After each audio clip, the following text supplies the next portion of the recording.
pour cet accueil très chaleureux. En réfléchissant un peu au sujet que vous m'avez confié, je me suis dit qu'au fond, une façon, peut-être un fil rouge qui pourrait être celui de la conversation qu'on va avoir ensemble ce soir, ça serait au fond de la question de la morale. J'ai grandi dans un milieu assez similaire à celui des AFC, alors pas à Saint-Germain-en-Laye parce que mes parents étaient lyonnais, mais j'ai entendu toutes sortes de choses que vous devez certainement entendre aussi, et notamment cette idée que répétaient mes grands-parents qui avaient connu mai 68 et qui disaient qu'au fond il y avait plus de morale. Je crois que c'est dans une chanson de Jean-Jacques Goldman, il y a plus de morale. Bah c'est pas vrai, comme dit Jean-Jacques Goldman, c'est pas vrai. Je voudrais commencer par ça. Contrairement peut-être à l'idée reçue que après mai 68, il est devenu interdit d'interdire et que la morale au fond aurait disparu de nos sociétés post-chrétiennes, complètement matérialistes et athées, qui auraient aboli toute notion d'éthique et donc d'interdit. Je crois que nous vivons au contraire une époque qui a fait de la morale peut-être le principal ou le seul liant du monde commun, à tel point qu'aujourd'hui, l'époque dégouline de morale. Alors évidemment, il faut savoir de quelle morale on parle, mais ce sera peut-être le point d'accroche qui va nous permettre d'essayer de comprendre ensemble pourquoi est-ce que les théories, puis les mouvements de déconstruction ont fini par acquérir une telle force, y compris dans le discours politique. Et c'est peut-être parce que notre époque a soif de morale. Vous savez, il y a une phrase qu'on attribue à Dostoïevski, ça fait très chic dans une copie de commencer par une citation de Dostoïevski. Alors je vais me livrer à cet exercice, c'est peut-être une déformation de la formation de Cagnou que j'ai reçue, et c'est cette phrase qui dit que si Dieu n'existe pas, alors tout est permis. Dostoïevski n'a pas exactement écrit ça, c'est un passage plus large pour ceux qui ont lu les frères Karamazov, c'est dans la bouche de Dimitri. Dimitri, c'est celui des trois frères Karamazov qui se pose le plus de questions. Ça lui rend pas forcément toujours service, car ça ne l'aide pas spécialement à faire les bons choix, mais il s'interroge beaucoup, et il nous fait cette interrogation. Il dit donc, que faire si Dieu n'existe pas, si ceux qui prétendent que c'est une idée forgée par l'humanité ont raison? Alors dans ce cas, l'homme serait le roi de la terre et de l'univers. Très bien. Seulement, comment serait-il vertueux sans Dieu? Je me le demande. Et en effet, qu'est-ce que la vertu? Je ne représente pas la vertu comme quelque chose de chinois, c'est donc une chose relative. Alors est-ce qu'elle est oui ou non? Ou alors est-ce qu'elle n'est pas une chose relative? Voilà une question insidieuse. Est-ce que tout est permis? Si Dieu n'existe pas, est-ce que tout est permis? Eh bien, Dieu n'existe plus puisque notre société athée contemporaine l'a pratiquement définitivement tué. Mais dans un monde où Dieu n'existe pas pour la plupart de nos contemporains, en réalité, non seulement tout n'est pas permis, mais il semble que la liste de ce qui est permis ne cesse de se réduire de jour en jour. Et un certain nombre de mouvements contemporains qu'aux AFC on connaît bien, et particulièrement ceux qu'on regroupe parfois sous l'appellation wokisme, toutes ces idéologies diversitaires, victimaires qui prétendent dicter notre comportement, mais aussi notre liberté d'expression et de parole. On voit bien à quel point, par exemple, le débat public est de plus en plus corseté par les principes nouveaux de ces courants politiques. Eh bien, tout ceci concourt donc à la réduction d'un certain nombre de nos libertés. On échangeait juste avant cette conférence avec l'un de vous qui me disait que, par exemple, dans le monde de l'entreprise, notamment à partir de l'exemple de ce qui s'est passé aux États-Unis, eh bien, il y a de plus en plus de contraintes qui pèsent sur les recruteurs. On n'est plus libre de recruter qui on veut parce qu'il faut coller à certains standards, certaines normes. Eh bien, tout ceci nous montre donc qu'une époque qui est finalement toujours plus en quête de morale est aussi une époque où de moins en moins de choses sont permises. C'est ce qui fait d'ailleurs, je me situe, il faut toujours se méfier des étiquettes, mais je me situe probablement dans le camp de ceux qui se revendiquent comme conservateurs. Et les conservateurs aujourd'hui se trouvent des alliés de circonstance avec les anciens libertaires d'hier. D'ailleurs, une partie des enfants de mai 68, quand vous regardez certains journalistes de gauche à Libé, par exemple, se désolent de ce qu'est devenu l'époque et se disent mais comment est-ce que on a pu à un moment vouloir communier à tant de liberté, s'affranchir de tant d'interdits, pour que la génération suivante devienne si morne, si morose et cherche au fond à tout nous interdire. Donc, je crois que nous vivons une époque de plus en plus morale. Simplement, c'est une morale qui ne se prétend pas individuelle, c'est-à-dire qui, au fond, ne se pose pas tant la question de la bonté ou de la méchanceté de l'action de chaque sujet moral, mais une morale collective. C'est ce qui fait d'ailleurs que cette époque n'est pas à une tartufferie près et que les mêmes qui prêchent par exemple des engagements climatiques drastiques sont aussi ceux qui se rendent à toutes les COP annuelles en avion ou en jet privé. Vous voyez très bien à quel genre d'hypocrisie je peux faire allusion. Et puis, et ça c'est très important je crois, la morale de l'époque cherche moins, à mon avis, à désigner ce qu'est la vertu qu'à pointer l'index sur ce qui est le vice. C'est-à-dire que c'est une morale qui, au fond, passe plus de temps à traquer les coupables qu'à valoriser, qu'à encourager ceux qui veulent faire le bien. Et je crois que cette idée a vraiment toute son importance. Je ne vais pas la défendre davantage ici parce que quelqu'un le fait beaucoup mieux que moi et beaucoup plus intelligemment, c'est Rémi Brague, c'est le sujet de son dernier livre, et je vous renvoie évidemment à cet ouvrage qui est vraiment lumineux si vous voulez creuser cette question. Ce sera un peu mon introduction pour commencer à envisager avec vous ce que l'on pourrait cataloguer, étiqueter comme étant les mouvements de la déconstruction. Alors, c'est un peu difficile d'essayer de faire rentrer tel ou tel courant de pensée dans un intitulé aussi large. Qu'est-ce que c'est que la déconstruction? Qui sont ceux qui veulent déconstruire? Que veulent-ils déconstruire? Par quels moyens? Pour quel objectif? On voit bien qu'en fait, en parlant de déconstruction, on fait moins allusion à un courant politique clair et défini, comme le serait par exemple un parti qui a ses représentants, sa doctrine, son programme politique, que plutôt à une nébuleuse de penseurs, d'intellectuels, souvent d'universitaires d'ailleurs, et puis qui ensuite ont donné des idées et des réflexions à des mouvements philosophiques, puis politiques, puis qui de la philosophie, de la politique en sont arrivés au militantisme. C'est un peu toute une nébuleuse qu'il va falloir essayer de découvrir ensemble, en ayant bien conscience qu'au fond personne ne s'en revendique, il n'y a pas un parti de la déconstruction comme il y a encore curieuse rémanence de l'histoire, un parti communiste ou comme il y a un parti écologiste ou que sais-je. Voilà, la déconstruction n'a pas de visage, elle n'a pas de parti, il n'y a pas de courant qui la revendique en propre. Il y a parfois quelques intellectuels qui, pour faire le malin, essayent de la revendiquer pour soi. Mais on voit bien qu'on a accès à quelque chose de plus diffus et qui se propage, on va dire, de courant d'idées en courant d'idées au travers des dernières décennies. À quand est-ce qu'elle remonte, comment est-ce qu'on peut la borner? C'est pas tant le propos que je vise à faire devant vous ici. Ça sera pas une fiche Wikipédia sur la déconstruction. Plutôt, ce que je vous propose de faire, c'est de s'intéresser à quelques mécanismes que finalement chacun des courants qu'on pourrait placer dans ce vaste camp de la déconstruction, mais quelques mécanismes qui vont avoir tendance à mettre en œuvre de façon parfois assez parallèle. Et puis, pour ne pas parler dans le vague et pour pas donner de grandes idées sur quelque chose qu'on a un peu du mal à cerner, moi j'aimerais partir de ce que je connais le mieux parce que c'est le seul vrai courant que j'ai étudié profondément, c'est l'antispécisme.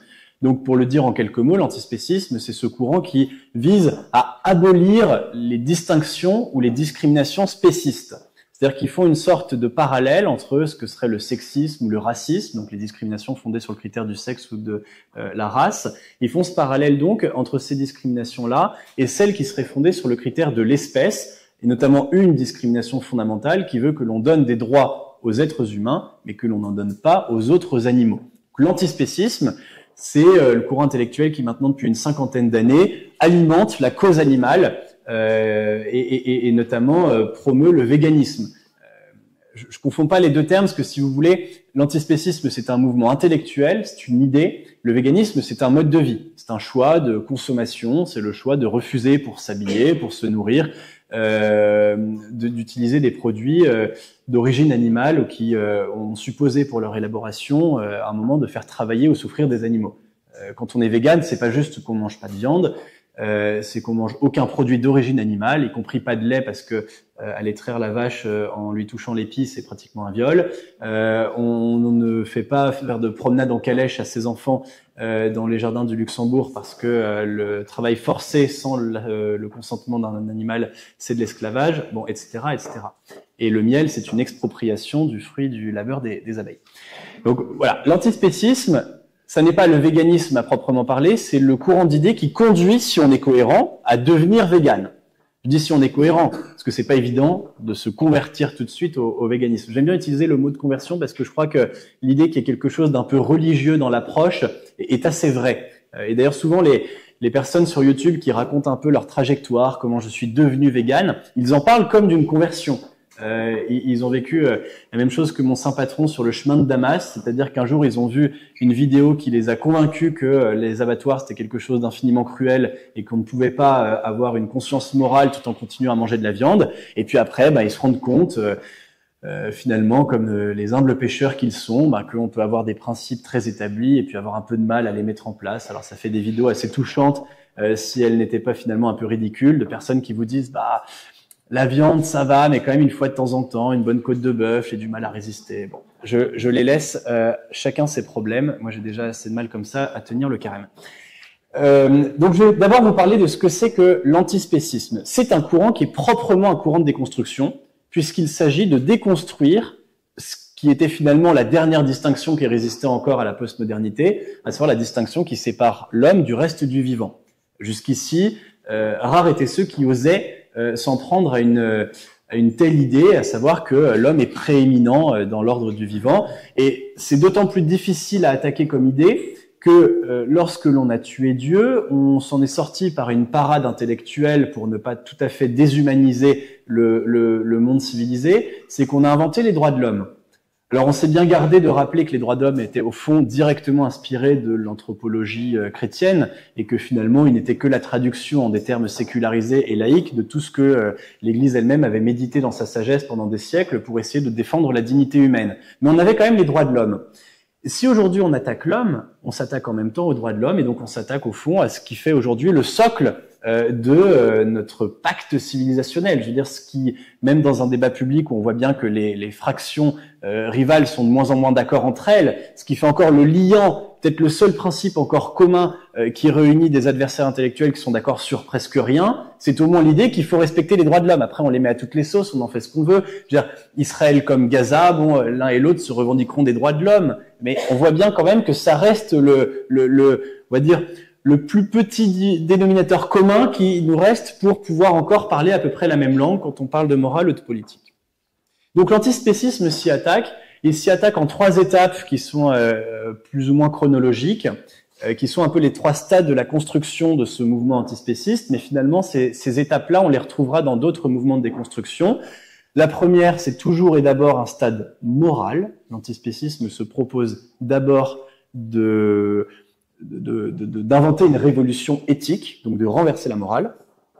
À partir du moment où cette révolution morale est proposée, ça devient un courant philosophique. Et ensuite, quand cette idée philosophique est à peu près installée, on en fait un courant politique. C'est-à-dire qu'en d'autres termes, l'antispécisme définit d'abord ce qui est juste, ce qui est bon, et du coup par effet de miroir, ce qui est mauvais, ce qui devrait être interdit. À partir de cela, et donc à partir du moment où il énonce comme un principe moral l'idée qu'il ne faut pas faire souffrir les animaux pour quelque motif que ce soit, y compris pour se nourrir, il en arrive donc à une position philosophique qui est celle de dire qu'au fond, si l'on ne doit pas faire souffrir les animaux, c'est parce qu'il n'y a pas de distinction de nature entre l'homme et le reste du monde animal. Il y a peut-être des différences de degré. Il ne faut pas non plus être un grand clerc pour se rendre compte que l'homme est tout de même plus avancé intellectuellement, plus capable, etc. L'antispéciste, qui n'est pas un idiot loin de là, ne le nie pas. Il dit simplement que ces différences, si importantes soient-elles, ne sont que des différences de degré, pas des différences de nature. Nous sommes de la même nature que les autres animaux qui peuplent le monde vivant. Et donc cette position philosophique, qui est proprement une position de déconstruction, puisqu'au fond on a déconstruit l'homme, j'ai appelé mon livre « L'extinction de l'homme » avec cette idée qu'au fond, on parle beaucoup de l'extinction des espèces à l'heure où la crise écologique s'impose dans le débat public, mais que l'homme est la seule espèce qui est capable de s'éteindre, non pas en se supprimant biologiquement, mais en se supprimant intellectuellement. C'est-à-dire en renonçant à la référence à l'humanité pour finalement justifier de ce qu'il est.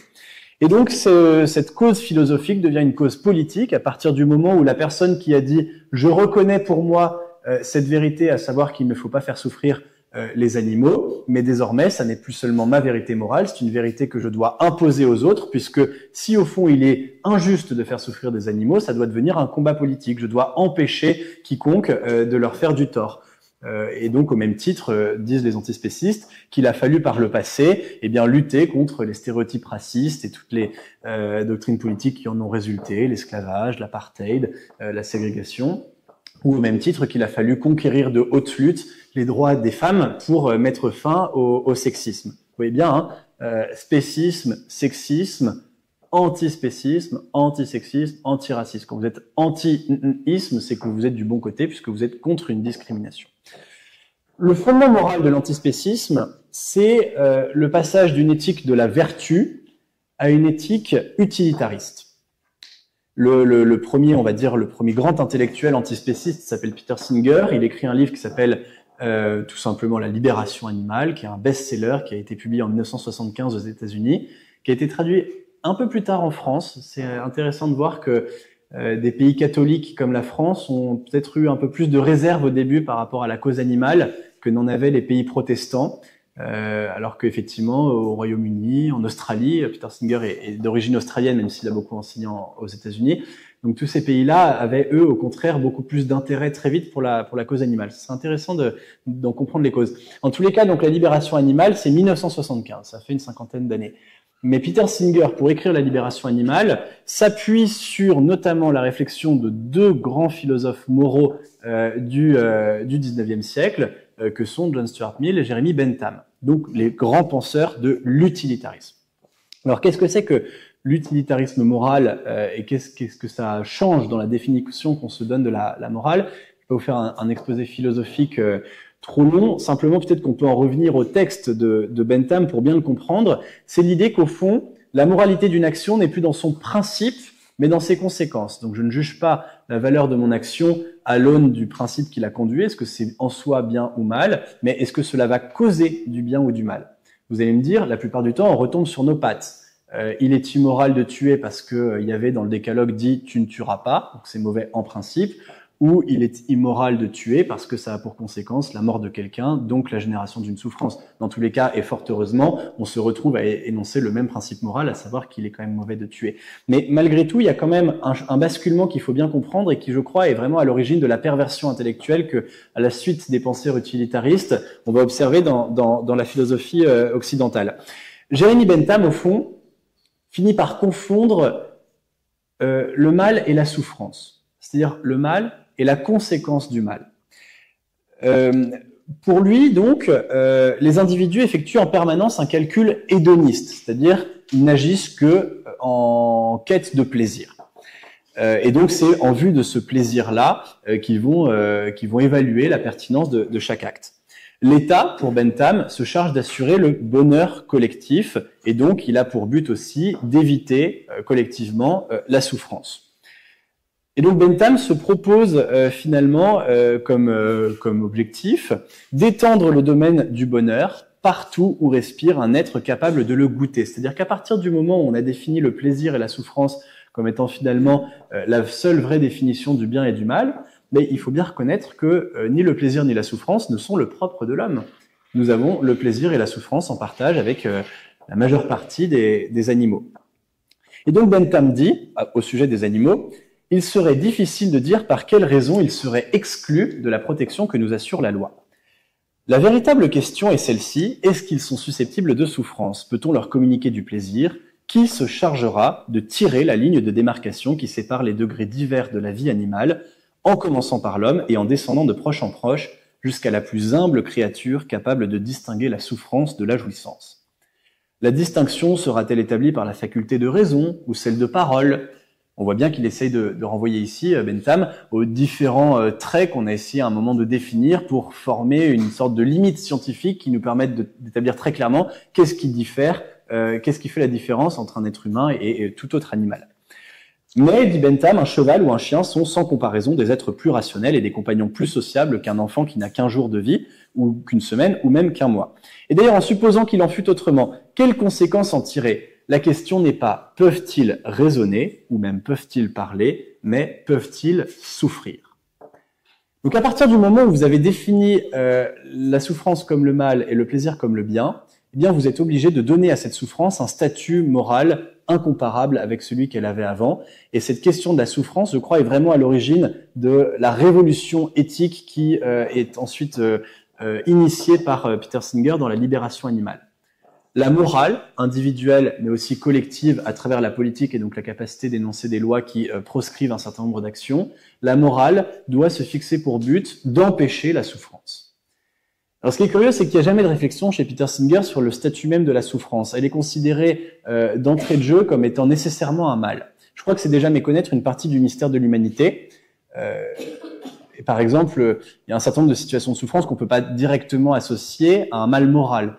la souffrance de l'enfantement, quand bien même nous chrétiens, on sait quelle est la conséquence de la faute originelle, mais ne peut pas être vécue dans une situation humaine comme la conséquence d'une mauvaise action qui aurait été commise. Donc il y a quelque chose aussi qu'il faut admettre dans la nature humaine, c'est que nous avons au fond partie liée avec la souffrance, sans qu'il soit toujours nécessaire ou impératif de vouloir la fuir. Ça, c'est la première réflexion. D'autre part, je crois que quand on commence à rapprocher la souffrance animale de la souffrance humaine, on perd de vue que c'est pas parce qu'on éprouve nerveusement des sensations qui peuvent certainement se ressembler, encore qu'il est difficile de se mettre dans la tête d'un taureau qu'on conduit à l'abattoir et qu'on peut pas très bien savoir ce qu'il ressent vraiment. Mais c'est oublier qu'il y a une expérience authentiquement humaine de la souffrance qui est irréductible à toute forme de souffrance animale.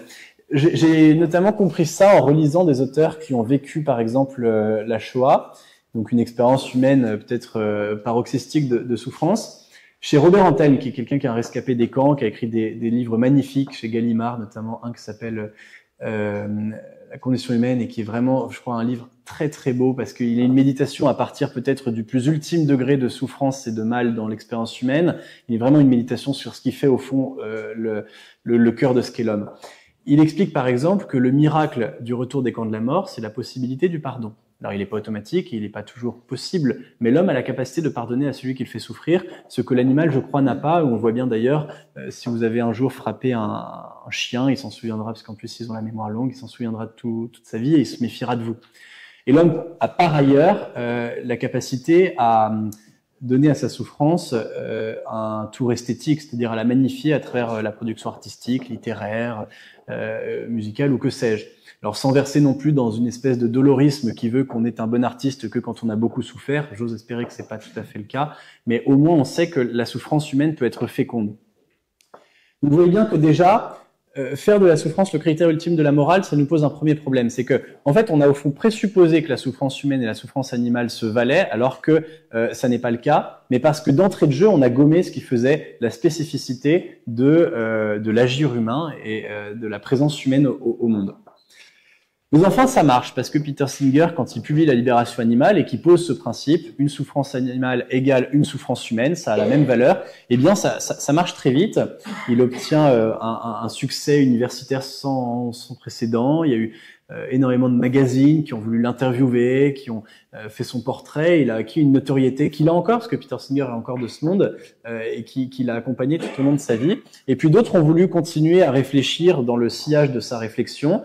C'est là qu'on a des Français aussi qui s'y sont penchés, notamment Derrida, qui au soir de sa vie, dans les toutes dernières conférences qu'il a données à l'École normale supérieure à la fin des années 90, a essayé de réfléchir aussi à la question animale. C'est intéressant parce que Derrida, qui était très proche de ces intellectuels qu'on a réunis sous le vocable de la French Theory, donc ceux qui ont vraiment inspiré ensuite Judith Butler aux États-Unis, enfin vous voyez, ceux qui ont vraiment forgé la déconstruction, ce sont des intellectuels français qui ont eu surtout du succès aux États-Unis, qui sont allés enseigner aux États-Unis, Derrida en faisait partie, mais qui ensuite, donc, après avoir notamment permis de donner les soubassements de ce qui va devenir la théorie du genre, se sont aussi posé la question de l'animal.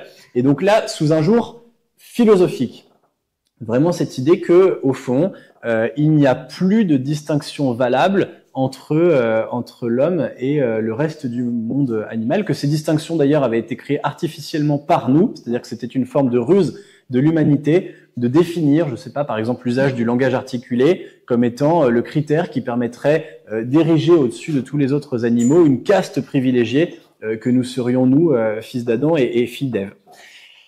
À partir de cette philosophie dont je vous passe les pages les plus grotesques, par exemple, il y a certains philosophes de l'antispécisme qui se sont rapprochés aussi de la mouvance queer. Donc vraiment cette idée qu'au fond, tout se confond dans l'ordre de la pensée, dans l'ordre de l'intellect, parce que tout se confond aussi dans l'ordre de la vie.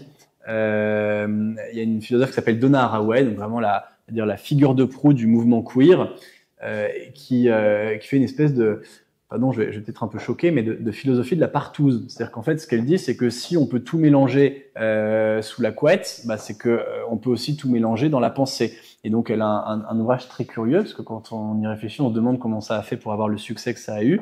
mais dans lequel elle décrit ses ébats avec sa chienne, et qu'elle dit, bah, si finalement on est capable de se donner du plaisir mutuellement, c'est donc qu'il y a un lien, une connexion entre nous qui est beaucoup plus grande que ce qu'on a essayé de nous faire croire jusqu'ici. Vous voyez, donc on va même presque jusqu'à flirter avec la zoophilie, mais au fond, ça n'est pas si illogique, puisque à partir du moment où on a ôté toute frontière morale incompressible entre l'humain et l'animal, on voit pas très bien ce qui pourrait empêcher ce genre d'idées ou de pratiques. Et donc on en arrive très vite à un stade politique, à savoir que ceux qui, à l'université, dans les petits groupes de réflexion, dans les petites revues confidentielles de leurs petits groupes intellectuels, ceux qui ont forgé ces concepts ou ces idées, eh bien prétendent désormais les imposer au reste de la collectivité. Et d'ailleurs, quoi de plus normal?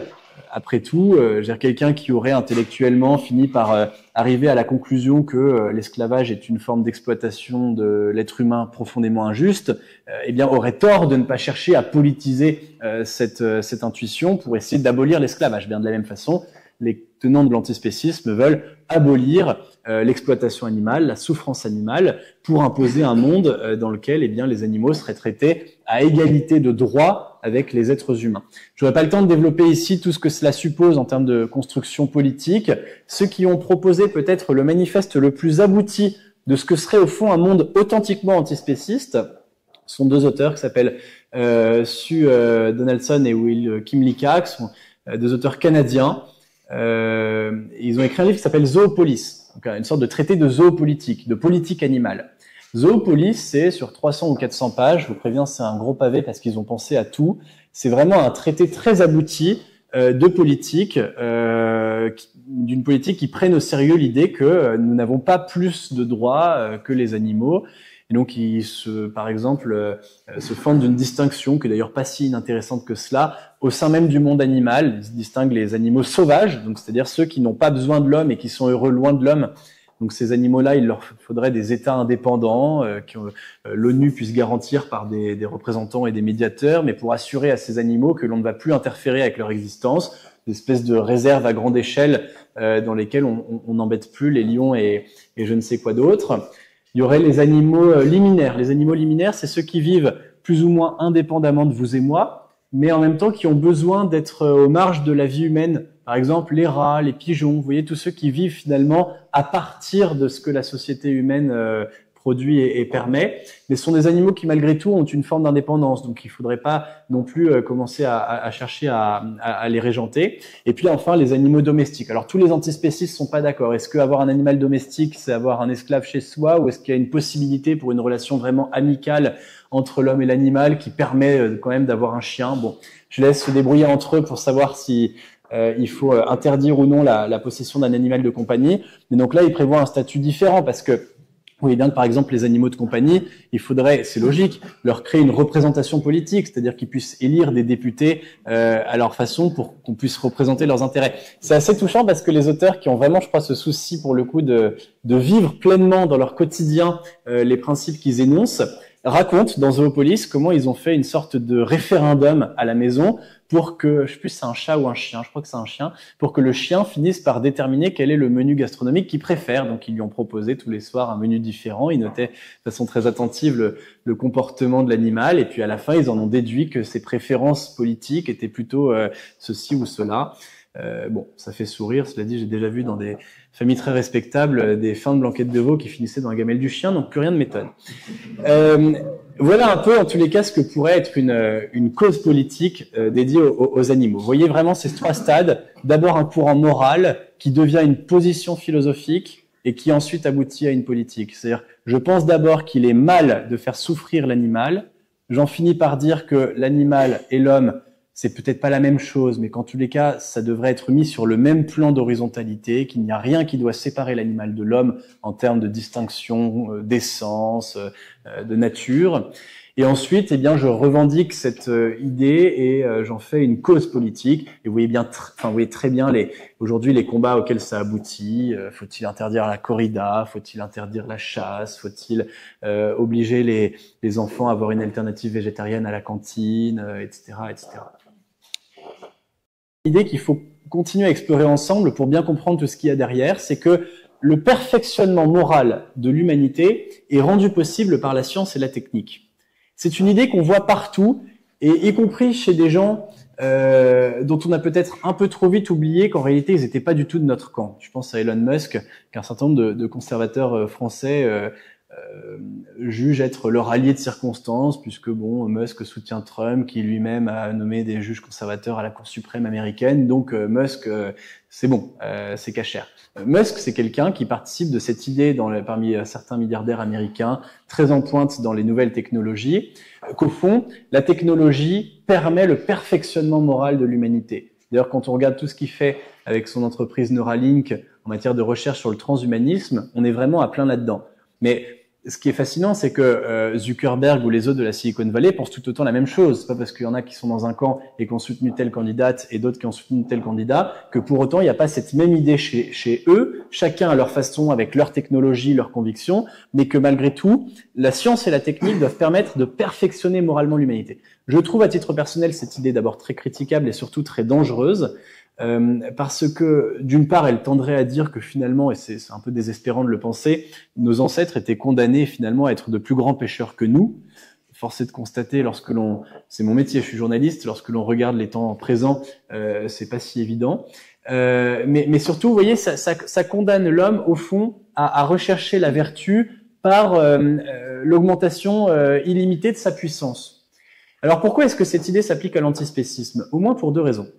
D'abord parce que l'antispécisme procède d'une connaissance. Ça, c'est très, très intéressant. Il y a vraiment cette idée que dans l'antispécisme, c'est la meilleure connaissance du vivant et du monde animal qui nous permet d'adopter une meilleure position morale. Prenons un exemple tout bête. On parle de la souffrance. Il y a beaucoup d'animaux pour lesquels la souffrance est une notion évidente. Ça fait aucun doute que si vous donnez un coup de pied à votre chien, il a mal. Il y a des animaux pour qui ça l'est beaucoup moins. Il y a toute une réflexion dans le mouvement antispéciste sur la question de savoir s'il est moral ou non de manger des fruits de mer.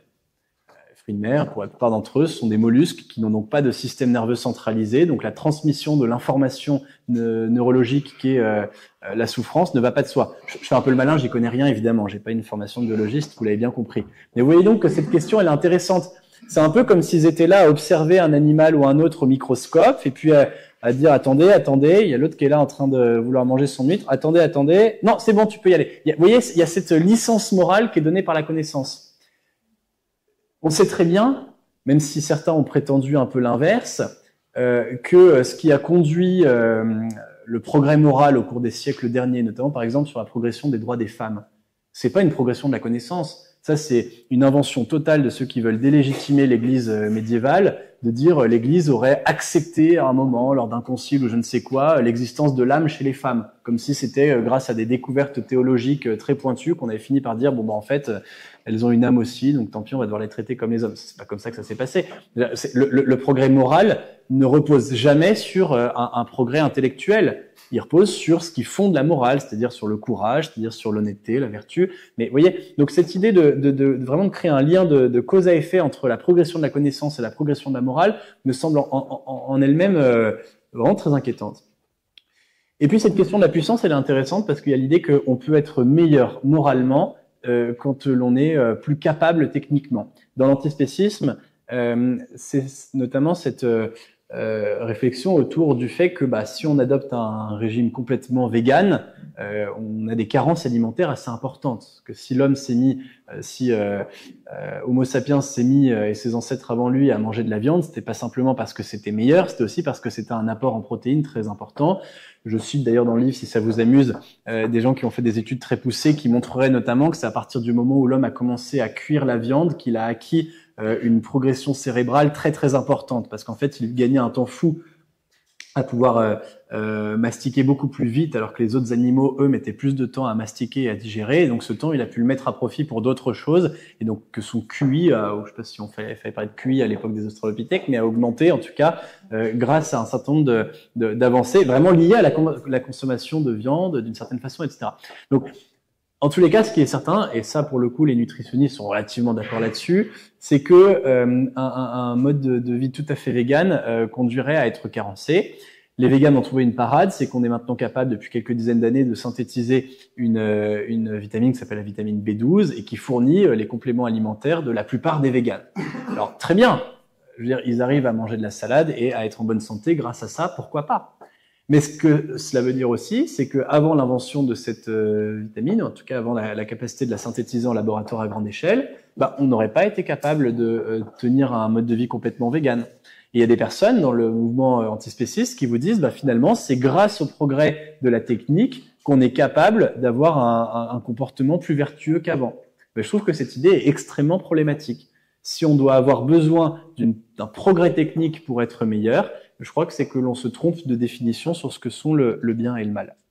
Par ailleurs, dans les débats, ça vous amusera peut-être, dans les débats que se posent un certain nombre d'antispécistes, il y a cette question que, bon, une fois qu'on a moralisé l'humain, c'est-à-dire une fois qu'on lui a interdit définitivement de manger de la viande, l'être humain n'est pas le seul carnivore sur Terre, tant s'en faut. La principale source de souffrance animale, elle se trouve au sein même du monde animal, dans la chaîne alimentaire.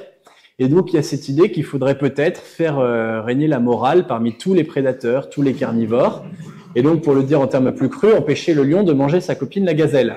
Non mais vous riez parce que c'est amusant évidemment, mais je veux dire, croyez-moi sur parole, je n'invente pas. Il y a quelqu'un qui s'appelle Thomas Lepelletier, qui est un astrophysicien français et par ailleurs un fervent défenseur de la pensée antispéciste, qui se pose sérieusement cette question, qui se demande si oui ou non il faut interdire au lion de manger la gazelle. Et il a des solutions, parce qu'il y a réfléchi. Il se dit, il faudra peut-être faire des largages de bouffe à grande échelle au-dessus de la savane. Il se dit, il faudra peut-être créer des espaces préservés, c'est-à-dire un peu des safe space. Il y aura d'un côté les gazelles, de l'autre les lions, et puis entre les deux, quelques casques bleus de l'ONU qui feront respecter le cessez-le-feu ou la trêve.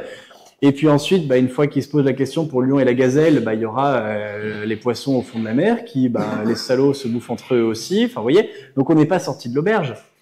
Donc cette question aussi de à quel point au fond la puissance technique et les différentes technologies qu'on va pouvoir développer vont nous aider à devenir meilleurs et à faire régner le bien, elle est au cœur de la réflexion. Thomas Lepelletier imagine qu'un jour on pourra reprogrammer le génome des lions pour faire en sorte qu'ils soient végétariens dans leur gène et qu'ils n'aient plus qu'à jouer au ping-pong avec la gazelle. Et vous voyez en plus un petit peu, je choisis cet exemple à dessein parce que vous connaissez cette parole biblique qui nous donne une vision des temps futurs, ceux d'après la rédemption, quand le lion s'étendra au pied de l'agneau. Mais il y a un peu ce projet messianique, mais qu'on retrouve un peu dans tous les grands courants de déconstruction, qui est au fond de faire advenir une sorte de paradis sur Terre. Il y a une réflexion que j'aime beaucoup, même si elle est ardue, mais du père de Lubac, qui écrit un grand livre sur la postérité spirituelle de Joachim de Flore, qui était un moine qui avait imaginé, il y a plusieurs siècles de cela, l'idée qu'il y aurait un peu 3 temps dans l'humanité. Il y avait l'âge du père, c'était la brutalité de l'Ancien Testament, l'âge du fils, c'est l'annonce de la parole et de la charité dans le Nouveau Testament, et qu'on verrait un jour sur Terre arriver l'âge de l'Esprit Saint, c'est-à-dire au fond l'âge où, comme dit saint Paul, il n'y a plus ni homme ni femme. Vous voyez, l'âge où toutes les différences sont abolies pour créer un monde d'harmonie, de paix et de joie. Mais cette idée donc que ce qui pourrait nous être une vision du paradis, eh bien pourrait advenir sur Terre, dans le monde terrestre, dans les temps que nous vivons. Et évidemment, cette idée, au fond, et c'est ce que montre le père de Lubac, conduit à tous les pires totalitarismes, parce qu'une utopie de cette ampleur ne peut au fond conduire qu'à la destruction. J'avance un peu et donc j'aimerais aussi attirer votre attention sur le fait que la pensée antispéciste telle que je vous l'ai décrite n'est en réalité pratiquement jamais présentée de cette façon. Je ne sais plus lequel d'entre vous me confiait qu'il a vu son fils ou son petit-fils devenir vegan. On devient rarement vegan parce qu'on a lu Peter Singer. Généralement, on est vegan et ensuite on se documente et on lit les auteurs. Comment est-ce que l'on se convertit? Comment est-ce que se fait la conversion sur le chemin de Damas? Comment est-ce qu'on est renversé de son cheval? C'est d'abord et en général parce qu'on a vu une vidéo, qu'on a été confronté à une image, mais qu'on a été touché par une émotion très forte. La progression de ces idées-là passe souvent par l'émotion. Avec cette idée qu'au fond, notamment les réseaux sociaux aujourd'hui facilitent ça parce que à la vitesse où on scrolle une timeline avec toutes les publications qui s'affichent sur notre écran, quel que soit d'ailleurs le réseau social, ils fonctionnent tous de la même façon. Il faut voir des images qui défilent très vite. Eh bien, il faut réagir très vite. L'image aujourd'hui, elle est construite pour nous faire réagir. D'ailleurs, vous avez vu, maintenant, on peut plus simplement mettre un pouce pour dire qu'on a aimé, mais on peut réagir de différentes façons. On peut adorer, on peut rire, on peut pleurer face à une publication. Il faut réagir et on a toute la palette d'émotions possibles et imaginables qui nous permet de réagir, mais les réseaux sociaux fonctionnent avec cette addiction. Il faut réagir sur tout, il faut s'indigner, il faut se mettre en colère, il faut ressentir de la tristesse, de la compassion. Et donc, la cause animale, mais comme au fond toutes les grandes causes politiques de nos temps, sont d'abord et avant tout des projets qui se présentent à travers l'émotion. Et je crois que c'est une forme d'abolition de l'intelligence que de vouloir d'abord convaincre les gens par la réaction, l'émotion. C'est le piège dans lequel on se laisse enfermer. Donc, c'est-à-dire que le courant antispéciste tel que je vous l'ai décrit, avec la façon dont un certain nombre d'intellectuels ont essayé de l'étoffer, de le construire, de le concevoir, mais finalement n'est qu'une petite... un petit cercle réservé à des gens très éduqués et de grands lecteurs, mais c'est pas comme ça qu'il se propage au grand public. Ça a beaucoup plus d'impact de filmer une vidéo clandestinement dans un abattoir où les normes sanitaires sont assez peu respectées et de montrer la souffrance du veau à moitié étourdi que l'on va égorger vif. Ça marque beaucoup plus les esprits. Mais quand on regarde une vidéo et qu'on n'a pas d'abord la capacité conceptuelle de dire mais qu'est-ce que je suis en train de voir ? Quelle est la nature de cet animal? Qu'est-ce qui le diffère de moi? Vous voyez? En fait, on voit quelque chose qu'on n'est pas en mesure d'analyser. C'est ce qui fait le succès, je crois, aussi important de la pensée antispéciste. C'est au fond la conséquence d'un matérialisme qui confond à nouveau, encore une fois, le mal avec la souffrance. Lorsque je suis confronté à la souffrance, j'y vois nécessairement un mal. Et ça a fait donc tout le succès des associations que vous connaissez sans doute, L214, One Voice, etc. C'est aussi, je crois, de façon plus générale, mais là il faudrait beaucoup plus qu'une simple soirée pour en disserter, mais le pari qui a été fait d'abandonner en fait l'intelligence collective dans le débat politique. Je crois que la campagne que l'on vient de vivre aux États-Unis en est tristement la preuve, mais on fait pas beaucoup mieux en France quand on écoute les débats à l'Assemblée nationale. Je crois que de moins en moins, la politique ne s'intéresse à l'intelligence de ceux qui écoutent les débats. On se jette de plus en plus d'anathèmes à la figure pour ne pas s'avouer qu'en fait on n'a rien à se dire, et la confrontation des idées est de plus en plus pauvre. Passer cette digression un peu pessimiste, j'avance un peu.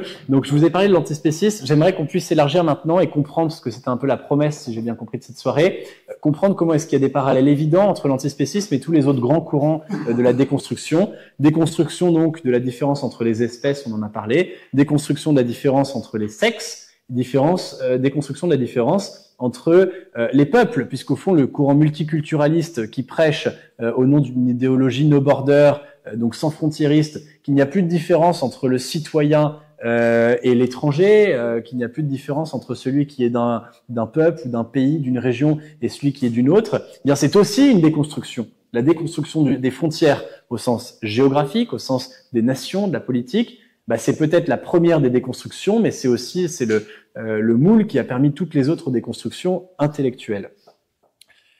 Pour en arriver donc à cette forme de haine de la frontière, on a commencé par mettre en accusation l'intelligence en demandant des comptes à l'homme sur le droit qu'il aurait à définir le monde. La déconstruction, elle commence vraiment à l'université dans les années 60-70 à partir d'une théorie du langage. C'est très important, ça, je crois de le rappeler. On n'a pas d'abord commencé à réfléchir à la question de est-ce que une femme et un homme, c'est la même chose ou pas. Ça, c'est venu après.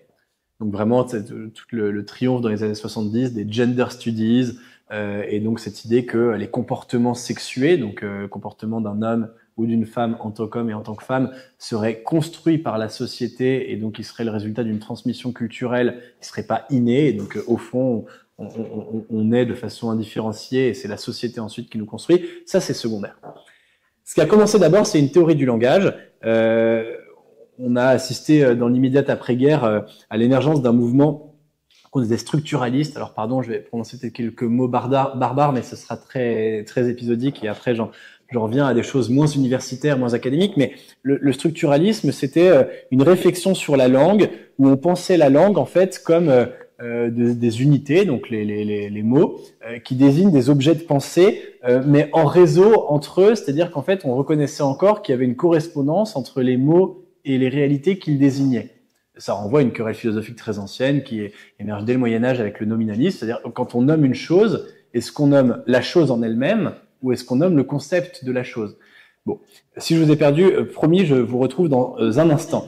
Mais à partir de cette réflexion linguistique extrêmement sophistiquée, quand on lit par exemple Deleuze, je vous le recommande pas, en tout cas sur la plage, on se rend compte qu'on lit un intellectuel qui se perd lui-même dans son charabia, que même les étudiants de Normal Sud de 5e année de philo n'ont pas encore tout à fait réussi à comprendre et dont on ne fera jamais complètement l'exégèse. Oui, bien, c'est quelque chose, on se dit, mais c'est tellement perché. On se demande comment est-ce que ça pourrait avoir de l'influence sur le monde réel où les gens normaux ont des opinions, des convictions politiques. Et pourtant, c'est le cas.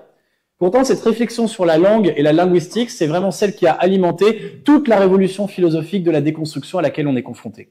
Parce qu'après les structuralistes, donc, viennent ceux qu'on a appelés, alors on aime bien mettre des préfixes, donc ce sera les post-structuralistes. Bon, plus il y a de préfixes et de syllabes, plus on a conscience qu'on arrive dans une pensée un peu compliquée, mais généralement, plus c'est compliqué, plus c'est tordu. Ça ne fait pas défaut. Et donc là, c'est arrivé de Deleuze. On se dit qu'au fond, le sens et la signification des choses n'ont plus de rapport entre eux. Pour vous donner une image qu'utilise Deleuze lui-même et qui peut être très éclairante, il y avait, notamment dans la pensée cartésienne, l'idée que la connaissance, c'est un arbre qui plonge ses racines dans le réel, qui se déploie avec un tronc, qui unifie la connaissance et qui ensuite a ses différentes ramifications, qui sont les différentes choses que l'on peut connaître. Il y a un mouvement qui est vertical, qui va des racines à la cime. Deleuze, lui, il horizontalise la pensée et le langage avec cette image du rhizome. Vous savez, les fraisiers, ils poussent en rhizome, c'est-à-dire qu'ils n'ont pas des racines, un tronc, des feuilles, mais ils se répandent de façon horizontale à partir de cette duplication à l'infini, et ce qui fait que quand vous plantez des fraisiers dans votre jardin, l'année d'après, ils vont doubler ou tripler de surface, et ainsi de suite, de façon exponentielle.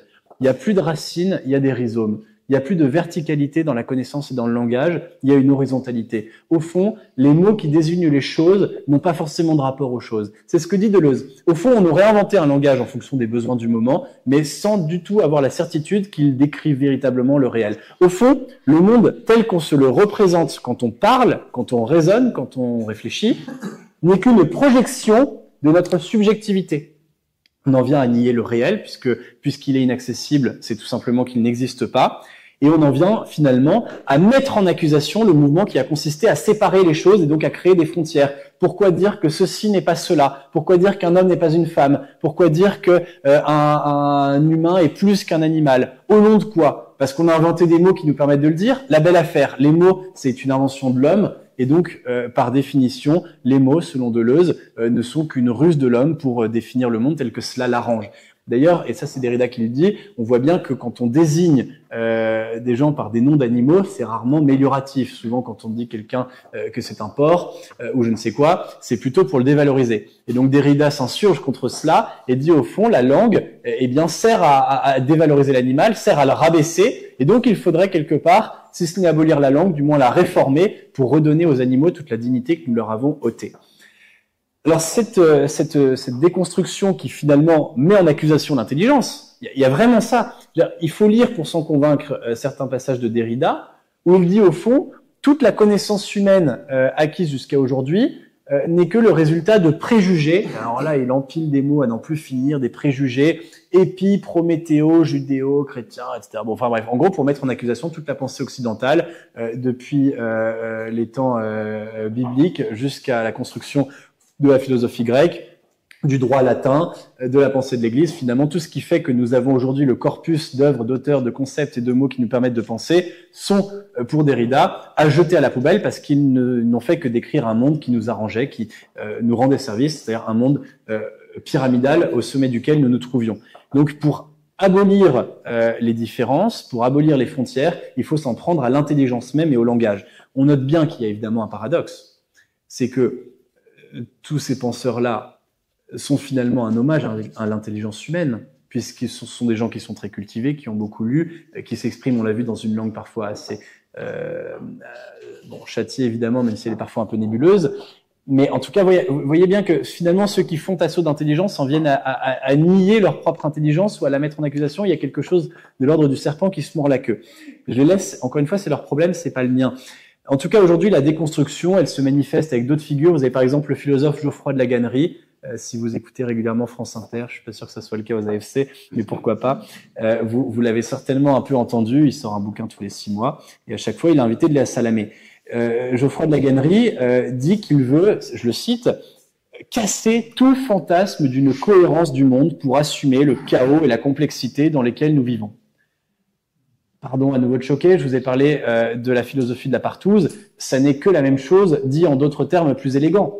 Casser le chaos et la cohérence du monde, c'est dire qu'au fond, tout se mélange, tout se confond, il n'y a pas d'ordre, l'ordre est une illusion de la pensée humaine que nous avons inventée pour nous rassurer ou parce que cela nous arrangeait, de la même façon que le patriarcat serait une invention du mal pour justifier sa propre domination. Eh bien, l'ordre du monde est une invention de l'être humain pour justifier un état de fait qui lui rendrait service. Donc le philosophe de la déconstruction veut casser cela, et donc Geoffroy de la Gannerie poursuit. Pour lui, toute institution est nécessairement suspecte d'être illégitime.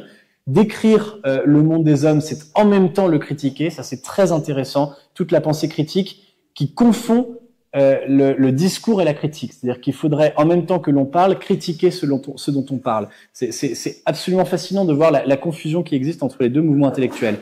Et donc Geoffroy de la Gannerie dit, le monde dans lequel nous vivons n'est finalement un monde qui est construit, n'est qu'un monde qui est construit par des institutions mentant sur la vérité de leur rôle et sur leurs fonctions objectives.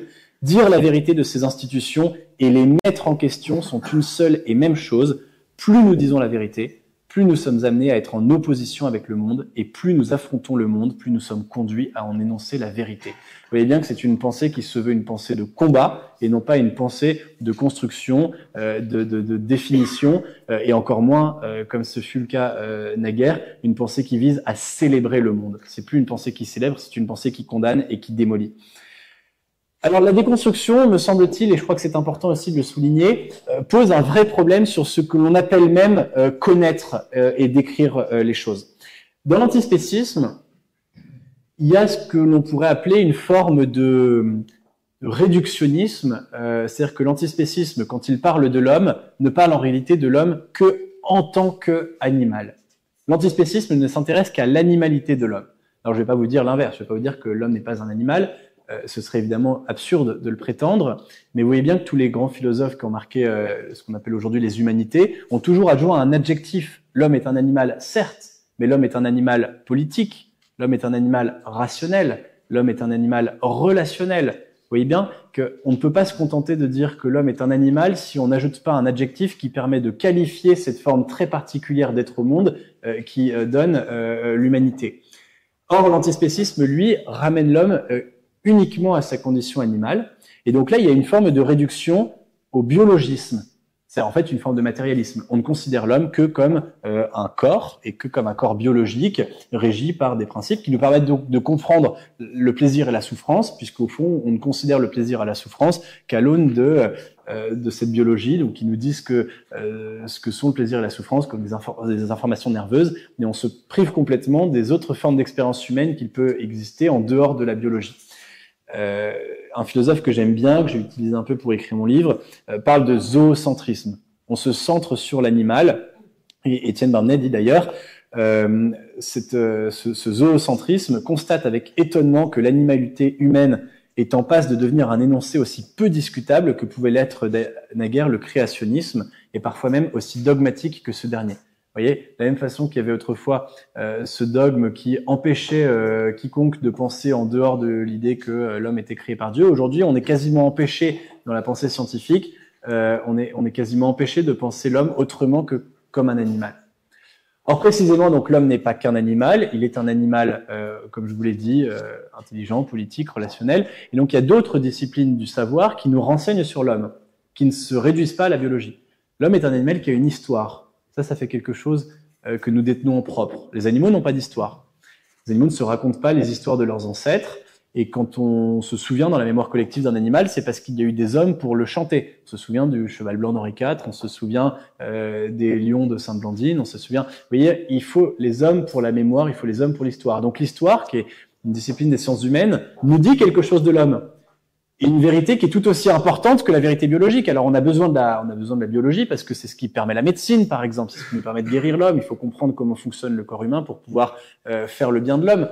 Mais on a aussi besoin de l'histoire, on a aussi besoin de la littérature, on a aussi besoin de la psychologie, on a aussi besoin des sciences sociales.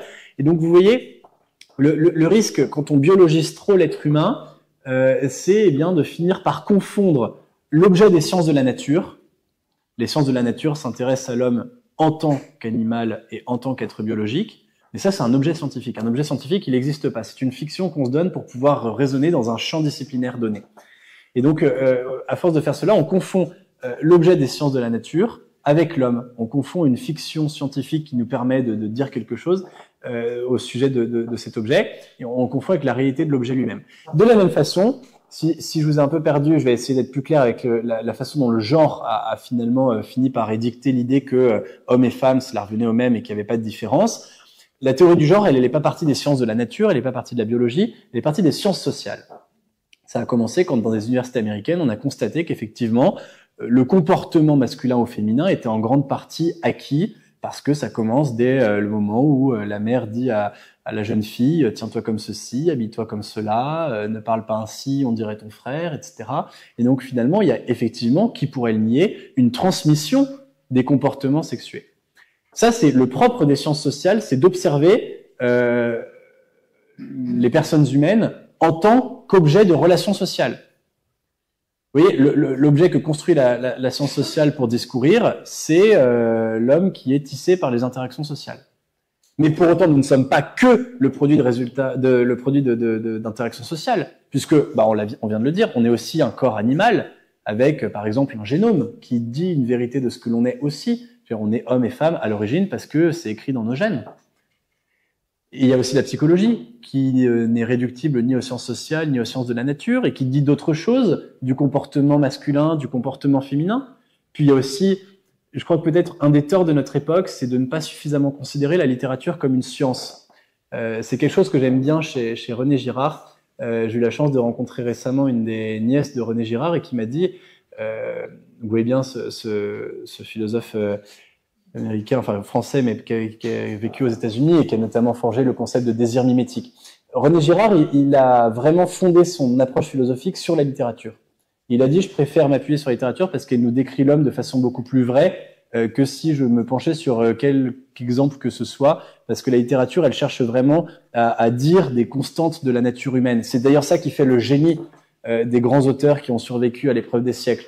Quand on lit, par exemple, les caractères de La Bruyère, c'est génial, La Bruyère, c'est vraiment, on voit toutes les petits vices, les petites méchancetés qui sont présentes dans le cœur de l'homme. La société n'était pas la même, le contexte n'était pas le même, mais les caractères de La Bruyère lui ont survécu parce que, au fond, les vices de la nature humaine sont les mêmes, quelle que soit l'époque et quelle que soit la société. Donc, la littérature, elle nous dit quelque chose de l'homme, au même titre que les sciences de la nature, au même titre que la psychologie, que l'histoire, etc. Et donc, finalement, l'homme, il n'est pas tel ou tel objet donné à la connaissance, il est la jonction de tous ces champs de connaissances, et puis il est même, puisque l'homme est aussi un mystère, il est même infiniment plus que cela, puisqu'il est certainement plus grand que tout ce que l'on pourra jamais connaître de lui. Il y a quelque chose de la forme d'une énigme dans la nature humaine, que par la connaissance, que par la recherche de vérité scientifique, on ne pourra jamais qu'approcher de façon, chaque fois, on l'espère, un peu plus proche, sans jamais être complètement parfaite.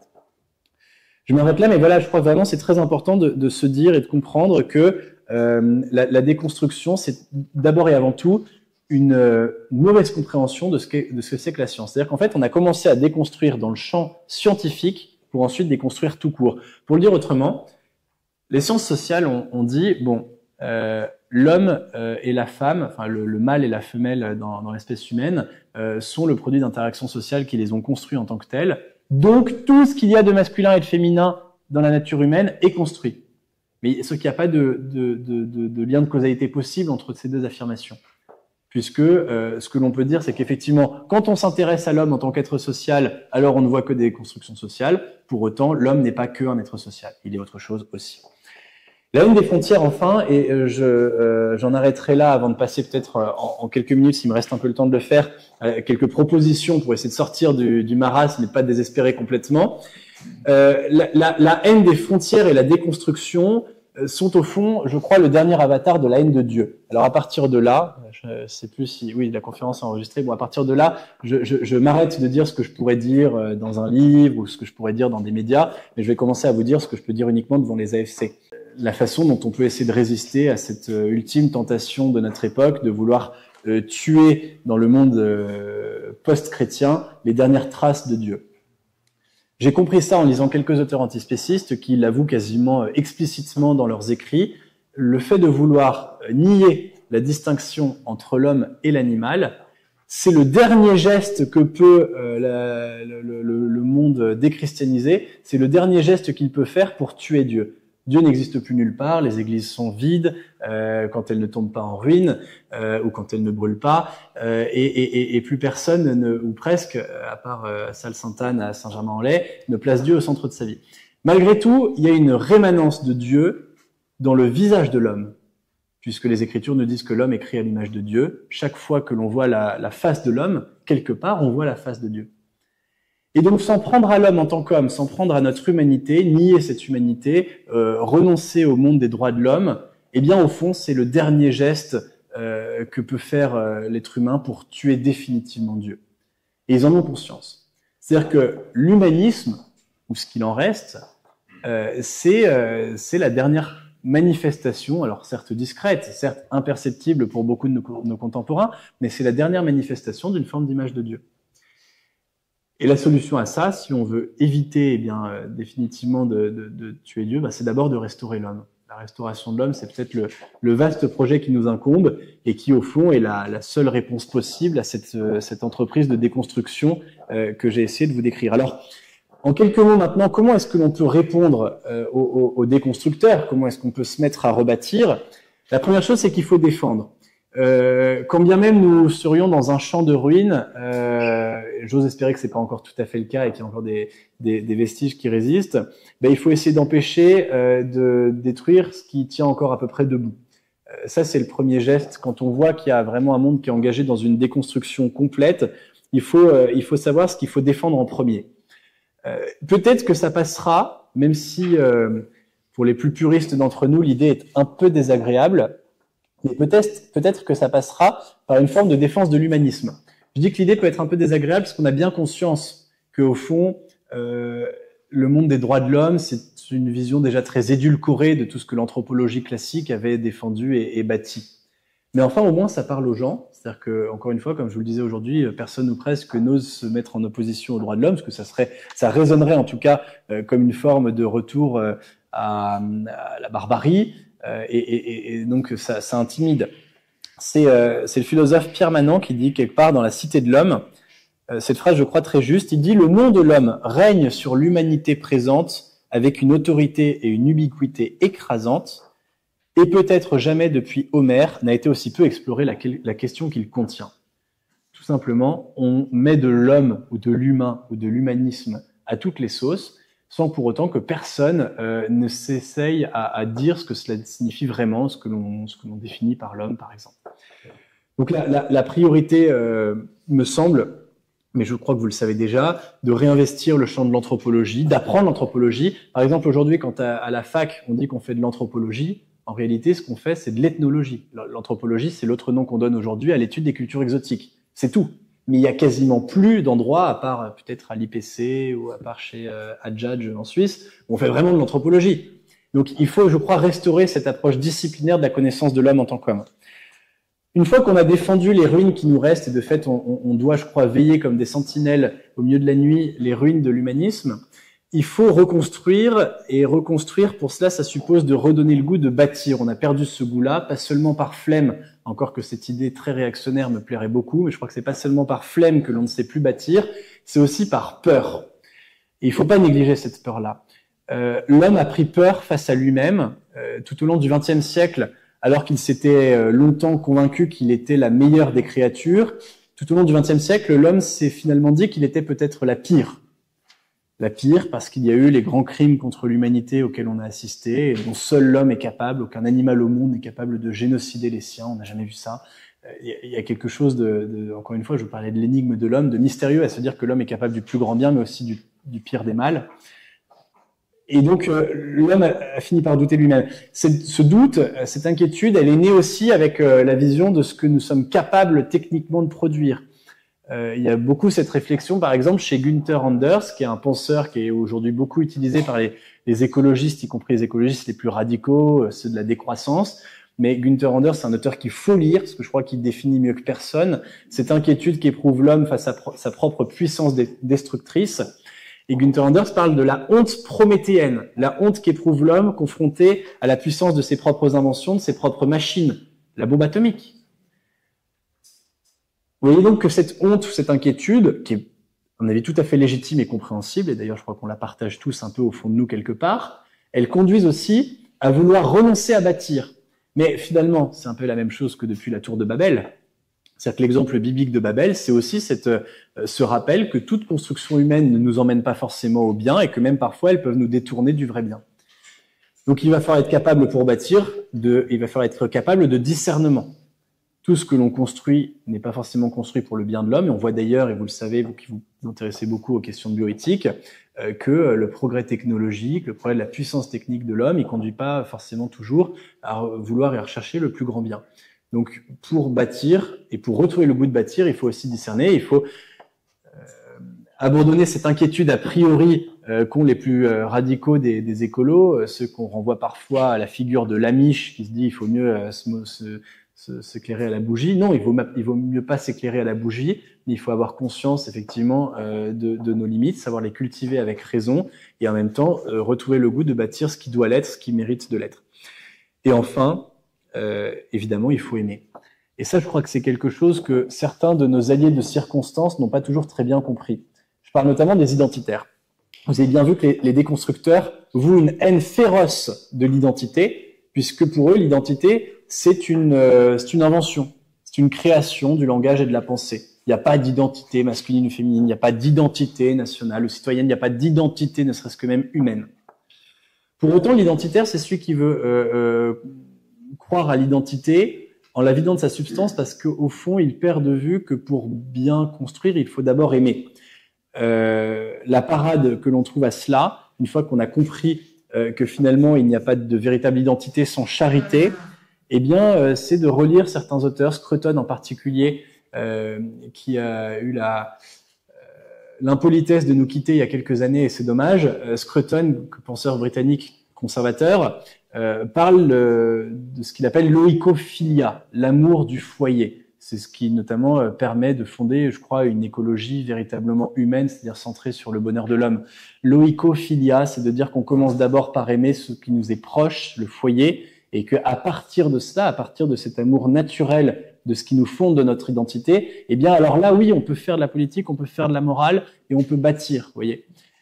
Donc retrouver ce goût de l'identité, cette identité appuyée sur la charité et pas appuyée sur une vision morale abstraite, ça passe peut-être par une approche un peu plus humble de l'identité, c'est-à-dire plus consciente de ses limites, et puis une approche responsable. Quoi de plus beau que de finir avec Saint-Exupéry, être homme, écrit Saint-Ex dans Terre des Hommes, être homme, c'est précisément être responsable, c'est sentir, en posant sa pierre, que l'on contribue à bâtir le monde. Il n'y a pas d'identité sans responsabilité, et donc la grande faille des déconstructeurs, c'est qu'ils nous promettent un monde sans aucune responsabilité, puisque un monde où la capacité même de penser la différence est abolie, eh bien c'est un monde où au fond tout se confond, tout se mélange, mais où plus personne n'est responsable de rien. Et c'est d'ailleurs pas un hasard. Je vous parlais de charité qui est nécessaire pour l'identité. C'est pas un hasard, par exemple, que quelqu'un comme Peter Singer, dont je vous parlais, et qui est l'inventeur de l'antispécisme, dit au détour d'une de ses conférences qu'il n'aime pas les animaux. Il n'a même pas de chien chez lui, etc. C'est uniquement intellectuel. Il a le droit de pas aimer les animaux, c'est pas grave. Mais vous voyez que c'est quand même drôle, le plus grand défenseur des animaux est quelqu'un qui, intellectuellement, de façon très abstraite, entend bien les défendre, mais qui n'a jamais été capable de s'occuper correctement d'un chien et qui dit que ça l'intéresse pas plus que ça. Peut-être que cette pensée hors sol en dit beaucoup plus long sur la déconstruction que tous les ouvrages que vous pourrez lire de tous les meilleurs auteurs. Merci beaucoup de m'avoir écouté.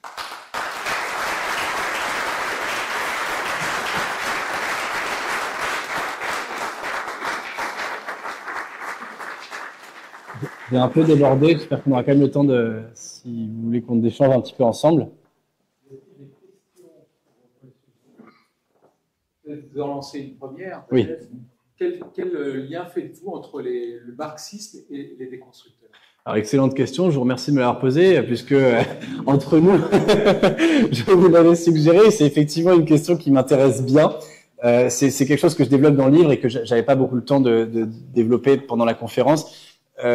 J'essaie de montrer dans le livre qu'il y a une continuité entre la pensée marxiste et la pensée antispéciste, parce qu'en fait, l'antispécisme, c'est presque un post-marxisme. Dans le marxisme, ça aussi c'est très intéressant. Je vous ai dit que toutes les grandes idéologies, elles procèdent d'une méconnaissance de la science. L'idéologie du genre, c'est au fond des sciences sociales qui ont mal tourné. L'idéologie antispéciste, c'est la biologie, ce sont des sciences de la nature qui ont mal tourné. En fait, il y a une forme de radicalisation de la pensée quand quelqu'un, souvent quelqu'un de brillant, dans un champ disciplinaire donné, finit par dire « le monde entier devrait ne pouvoir se lire qu'à l'aune de ce que j'ai découvert dans mes propres recherches ». Et bien, le marxisme, c'est la même chose avec l'économie. Quand on fait des études d'économie, je fais un tout petit peu, on apprend à dissocier le Marx politique du Marx économiste. Pour une bonne raison, c'est que peut-être que les principes politiques de Marx sont par moments discutables, mais au plan économique, beaucoup moins. Il a vu des choses qui ont vraiment marqué la pensée économique. Mais Marx a extrapolé ce qu'il disait dans l'ordre économique pour en faire une doctrine politique et finalement pour ne ramener tout le réel qu'à cela, c'est-à-dire à la dichotomie qui existe entre le propriétaire et le travailleur, entre le bourgeois et le prolétaire.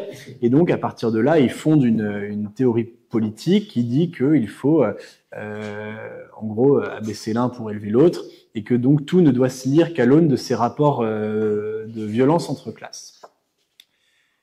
Le monde de Karl Marx s'est à peu près effondré à partir du moment où la structuration économique de la société a évolué, où on a vu émerger une classe moyenne qui se situait à mi-chemin entre le bourgeois et le prolétaire, et donc la sociologie marxiste ne permettait plus d'être authentiquement marxiste. Il y a bien qu'à l'ENS que j'ai croisé des personnes qui se revendiquaient encore comme authentiquement et de façon très orthodoxe marxistes. Même Fabien Roussel ne l'est plus vraiment, la preuve, il lit le Figaro. Donc le marxisme aujourd'hui survit grâce à la rémanence de ce principe de lecture du monde, c'est-à-dire il ne faut regarder le monde qu'à travers des grandes oppositions, des grandes dichotomies, mais par contre ce sera plus évidemment comme c'était le cas il y a encore un siècle, la dichotomie entre le prolétaire et le bourgeois, mais il faut trouver d'autres terrains d'affrontement. Et donc le post-marxiste, c'est-à-dire les auteurs qui ont essayé de sauver la forme de Marx tout en changeant le fond, eh bien se sont intéressés à d'autres oppositions. Et donc c'est ce qui donne lieu aujourd'hui à tous les courants victimaires. Il y aurait par exemple les descendants de peuples colonisés contre les descendants de peuples colons. Il y aura les animaux face aux hommes. Je crois que c'est Émeric Caron, dont je ne ferai pas l'insulte de vous dire que c'est l'un des plus grands penseurs de l'antispécisme, mais lui, même s'il l'a pas beaucoup théorisé, il l'a quand même beaucoup vulgarisé, notamment quand il était chez Ruquier tous les samedis soirs. Il a donné une visibilité à ce courant d'idées assez importante. Et Émeric Caron dit « L'animal est le prolétaire du XXIe siècle ». Donc, mais c'est pas idiot. C'est la nouvelle victime de la société qu'il va falloir libérer, émanciper. Peter Singer, donc l'inventeur de l'antispécisme, écrit cette phrase très amusante. Il dit « Il faut toujours hésiter avant de parler de la dernière forme connue de domination. » Sous-entendu, on trouvera toujours, ou au besoin on inventera toujours, de nouvelles catégories de domination. Et aujourd'hui, on libère les animaux. Ça va prendre un peu de temps parce que je pense que la société n'y est pas encore tout à fait prête. Mais aujourd'hui, on libère les animaux. Demain, on libérera autre chose. Le besoin qu'a la gauche depuis Marx et depuis tous ses successeurs de vouloir à tout prix émanciper, de ne vouloir lire le monde qu'à l'aune d'un combat entre les victimes et les bourreaux, entre les dominés et les dominants, eh bien ce besoin-là se nourrira sans cesse de nouveaux combats. Alors de combats de plus en plus incertains et de plus en plus curieux, il y a une fable dont je n'arriverai plus à vous redonner l'auteur, mais ça me reviendra, qui est la fable de Saint-Georges et du dragon. Vous savez, Saint-Georges, une fois qu'il a combattu le dragon, nécessairement, il y a pris goût. C'est quand même pas rien de combattre le dragon, c'est assez classe. Et donc, à la fin, il se cherche un nouveau dragon. Parce qu'en fait, Saint-Georges ne vit que dans le geste de ce combat. Sauf que des dragons, il n'y en avait qu'un seul. Donc, après les dragons, il s'en prend aux varans. Et puis, quand il a tué tous les varans, il s'attaque aux lézards. Et quand il se retrouve dans un désert où il n'y a plus aucune créature à la mesure de son combat, il finit par jeter son épée en l'air en espérant au moins transpercer une mouche. C'est un petit peu ça aujourd'hui, le combat progressiste de la gauche émancipatrice. Alors, il y a eu des combats très importants, évidemment, les droits, par exemple, pour les droits civiques pour les personnes de couleur aux États-Unis. Personne peut aujourd'hui remettre en cause la légitimité de ce combat, les évolutions qui ont été faites dans nos sociétés en matière de droits des femmes, très bien. Mais vous voyez qu'on en arrive maintenant à arriver sur des combats un peu plus douteux, où on a dû inventer, parfois un peu comme on pouvait, à force de bricolage, de nouvelles victimes, de nouveaux dominés. Et donc, on se bat aujourd'hui pour les droits des personnes trans, pour les droits des moustiques, parce qu'Émeric Caron nous demande d'arrêter de les écraser l'été quand ils viennent nous piquer à la terrasse des restaurants.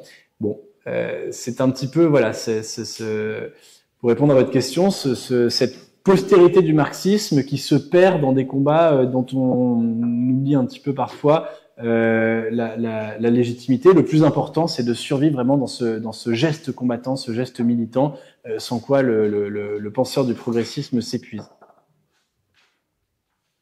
Je regarde votre conférence, on va voir qu'une des questions centrales finalement pour répondre à ces idéologies déconstructives, c'est finalement qu'est-ce que l'homme?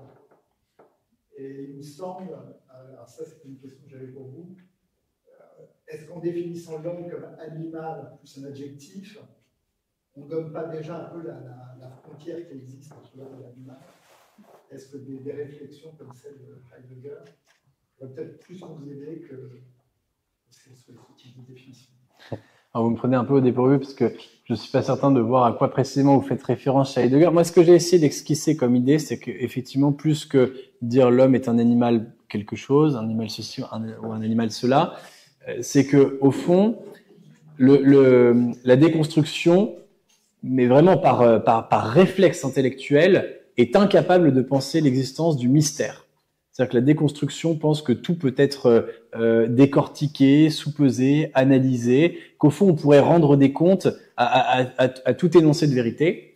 Or précisément, je crois qu'on ne peut pas penser correctement la question de l'homme si on ne pose pas en préambule qu'il y a quelque chose de mystérieux, d'énigmatique dans l'homme. Alors c'est une réponse un peu fainéante parce qu'évidemment une fois qu'on a dit ça, on pourrait ne plus rien en dire. C'est pas ce que je pense.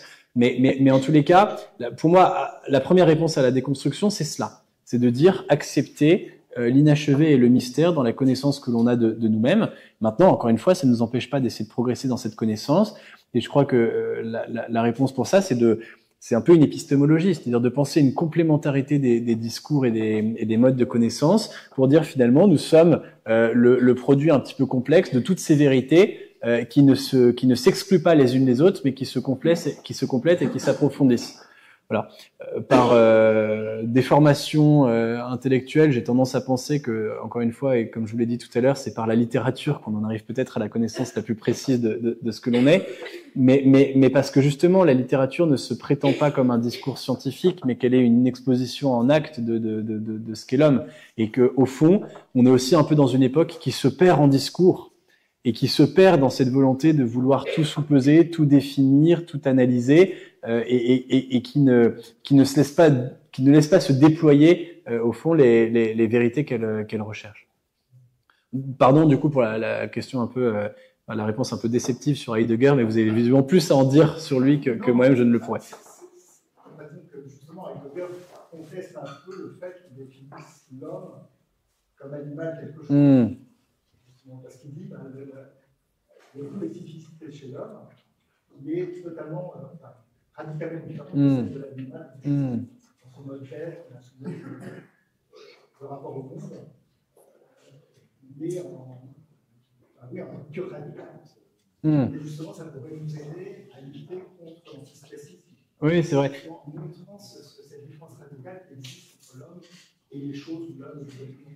Ce qui est intéressant, c'est qu'il y a des gens dont le métier n'est pas du tout de philosopher, mais qui en arrivent à peu près à la même conclusion, simplement en étudiant l'homme, y compris d'ailleurs comme animal. Moi, j'ai en tête un grand scientifique qui s'appelle Alain Prochantz, je ne sais pas si je le prononce bien, qui est au Collège de France, excusez du peu.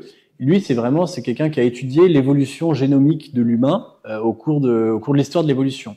Et donc, il montre très bien que même si on n'a que 2 et quelques % de différence génomique avec les grands singes, en réalité, cet infime pourcentage de différence génomique, il code on va dire, des différences essentielles, notamment évidemment le cerveau, etc. C'est-à-dire que les gènes qui nous font différer des grands singes sont finalement ceux qui sont les plus constitutifs de ce que l'on est. Et il en arrive à une phrase tout à fait surprenante dans un de ses livres où il dit c'est un peu comme si l'histoire de l'évolution de la nature avait pour ainsi dire poussé Homo sapiens en dehors de la nature. Vous voyez, c'est très intéressant, c'est que la conclusion que vous attribuez à Heidegger, l'idée que l'homme est au fond radicalement différent de toute autre espèce, on est capable de l'intuitionner, y compris en approchant la question de l'homme par la connaissance, par la recherche scientifique, pour peu qu'on soit de bonne foi, évidemment.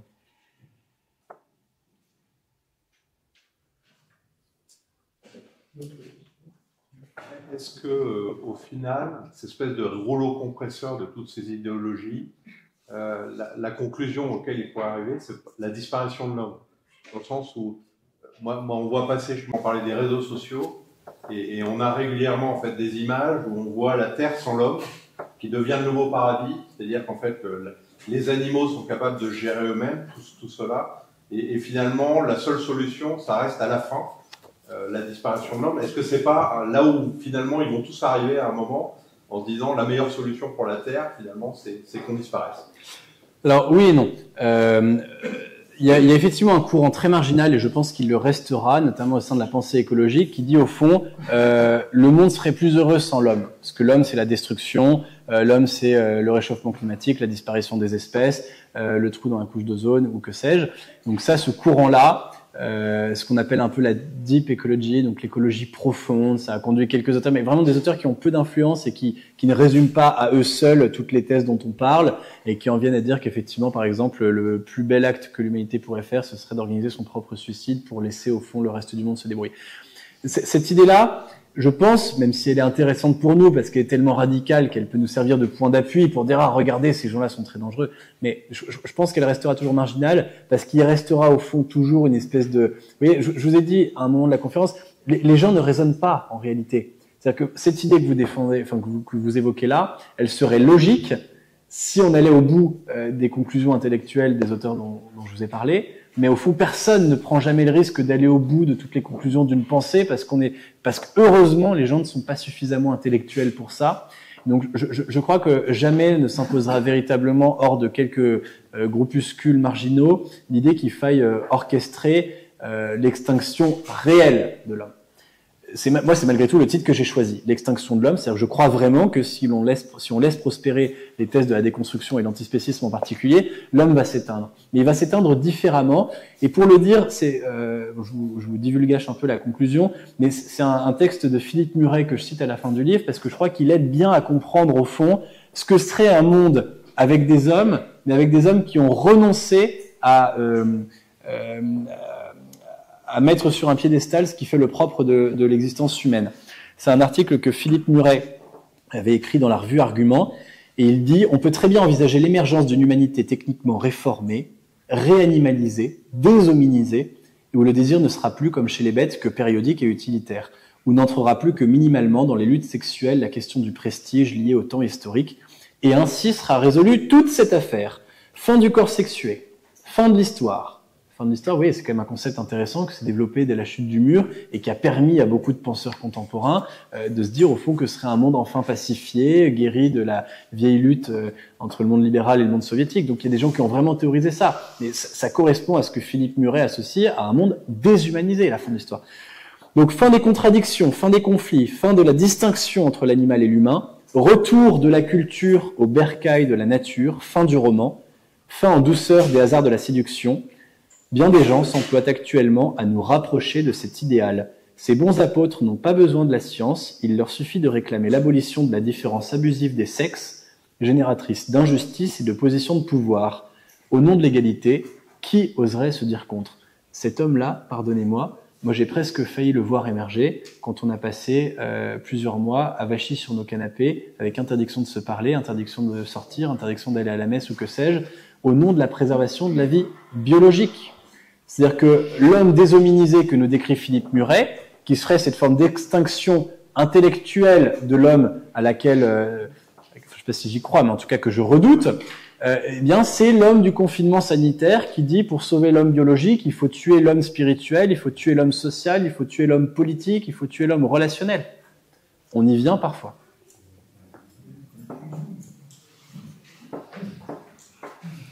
Je vous en prie. Vous concluez là sur notre incapacité à envisager l'inachevé du mystère. C'est énorme comme question ce que vous posez, parce que c'est quand même toute la science qui a progressivement s'est attaquée à tous les mystères, parce que sinon on en serait encore à l'âge de pierre. Et vous savez qu'aujourd'hui il y a des tas de théories justement qui vont complètement à l'encontre de la science.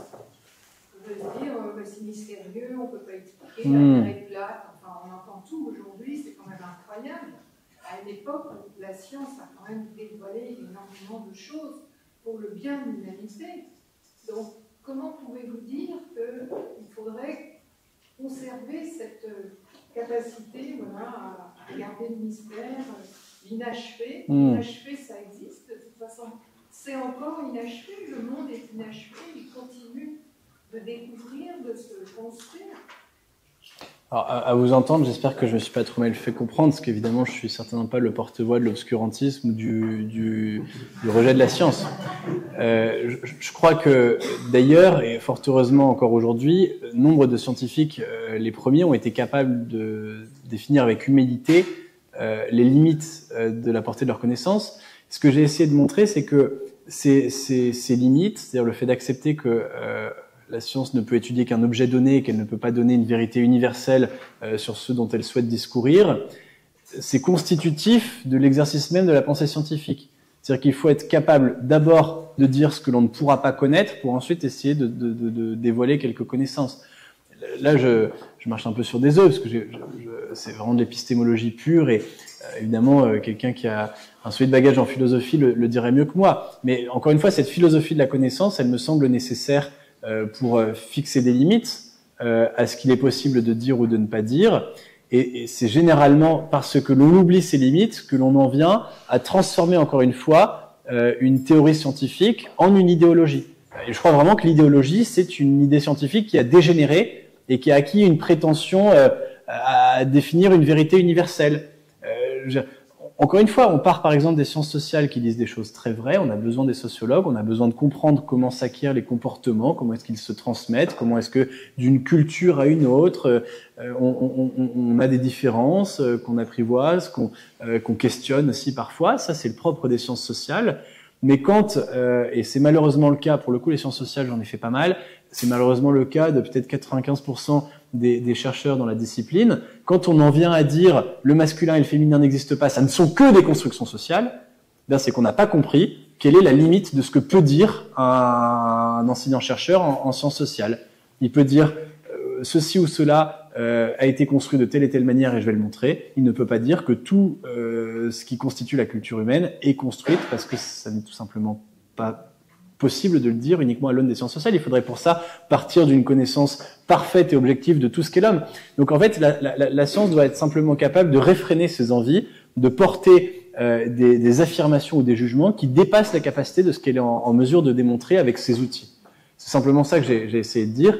En revanche, évidemment, il ne s'agit pas d'utiliser cette idée que la science doit se fixer elle-même ses propres limites pour justifier l'obscurantisme, pour justifier les théories qui, vous avez bien raison, pullulent aujourd'hui et qui remettent en cause des acquis fondamentaux. D'ailleurs, on parlait à l'instant de crise sanitaire, on a bien vu aussi comment est-ce que, par exemple, en matière de santé et de médecine, aujourd'hui, on voit prospérer beaucoup de discours pseudo-alternatifs qui vous expliquent qu'on peut guérir à partir de ce qu'on veut, à partir des ondes vibratoires, des pierres, de la cornemuse.